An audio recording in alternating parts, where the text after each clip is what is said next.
आता मला कोणीतरी सांगितलं इथल्या पुलावर 1,00,000 क्युसेक पेक्षा जास्त पाणी होतं. कधी स्वप्नात आपल्याला वाटलं नाही की एवढं पाणी येईल. धरणातलं पाणी आणि आपलं फ्री कॅचमेंट एरियातलं पाणी हे सगळंच पाणी उतारावर तिकडे आलं आणि म्हणून हे सगळं संकट उभं राहिलेलं आहे. परंतु तुम्ही धीर घालू नका. आम्ही सगळेजण त्याला द्या रे मुख्यमंत्री मला कळतंय ना.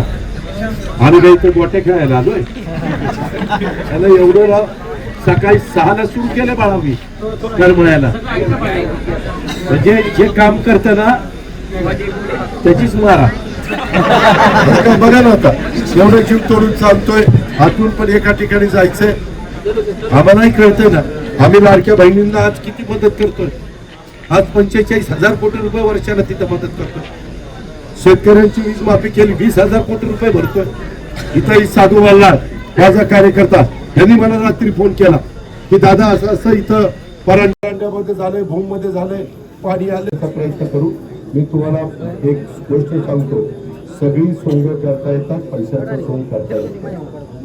तुम्ही जसा तुमचा प्रपंच चालवत असताना एकंदरीत तुमच्या महिन्याचा असणाऱ्या उत्पन्नामध्ये तुमचं घर चालवण्याचा प्रयत्न करतात. तसं आम्ही 13 कोटी जनतेचं कुटुंब चालवतो, राज्य चालवतोय. आणि त्याच्यामुळं आम्ही मुख्यमंत्री, उपमुख्यमंत्री केंद्राची पण मदत घेणार आहे. कारण असं ज्यावेळेस संकट येतं त्यावेळेस जसं पंजाबला आणि हिमाचल प्रदेशला मदत झाली तसं केंद्र सरकार पण आपल्याला मदत करेलच. आम्ही ती मदत मिळू. आणि शिवाय आपलं राज्य सरकार या पद्धतीने आपण मार्ग काढू. एवढी आपण